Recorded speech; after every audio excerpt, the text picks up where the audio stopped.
দ্বিতীয় যে কোনো জিনিস আপনারা জানেন পরিশ্রম না করলে ফসল করে আসে না।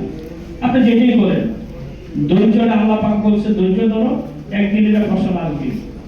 আমি 17 সালে থেকে এই পর্যন্ত মামলা করে ধৈর্য করতে করতে আজকে বাংলাদেশে 50 লাখ পাগল আছে। আমার এই গাড়িগুলো যারা প্রথম আমি যখন কোম্পানি করি তখন আমাকে পাগলের নামে দিছে। এখন এই পাগলের সংখ্যা 50 লাখ, একবারে নরমাল দল উঠতে গেলে এই পাগলের সাথে ফ্যামিলি আছে আরো 50 লাখ।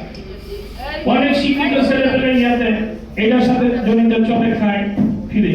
আমি আশা করব দীর্ঘদিন কষ্ট করা কোনো বিভিন্ন সরকার আমাকে আশা দিয়ে ঘুরাইছে। আমি এটার যে সরকার আসছে ইনশাআল্লাহ প্রধানমন্ত্রীকে সবাইকে ধন্যবাদ দিব যে আমার ডাকে সাড়া দিয়ে সরকারের রাজস্ব নেওয়ার জন্য ওনারা যে উদ্যোগ দিচ্ছেন। আপনারা অনেকে জানেন মিডিয়াতে বিভিন্ন প্রকাশে আপনাদের একটা নির্ধারণ টাইম দেওয়া হয়েছে যে এত টাকা ফি। আমি সরকার হাইকোর্টে রিট করে আমার নির্ধারিত ফি আমি অলরেডি এটা সরকারকে জানাইছি। আগামী জুনের পরের থেকে আমাদের কার্যক্রম শুরু। আমাদের কার্যক্রম আগামী মাসের ঈদের পরে 1 তারিখে থেকে শুরু।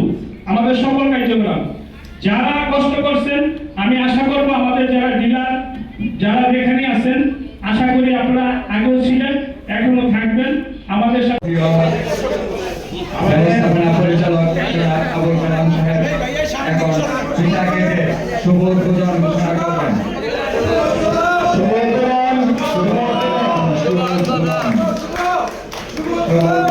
শুভ উদ্বোধন 30 অবলিক 2018 রিট পিটিশন নং 7202 অবলিক 2022 এর আলোকে 2017 সাল থেকে চালক ও শ্রমিক কল্যাণের স্বার্থে একটি ফেডারেশন গঠন করি, যার নাম বাংলাদেশ ইলেকট্রিক ব্যাটারি চালিত মোটর চালক ও শ্রমিক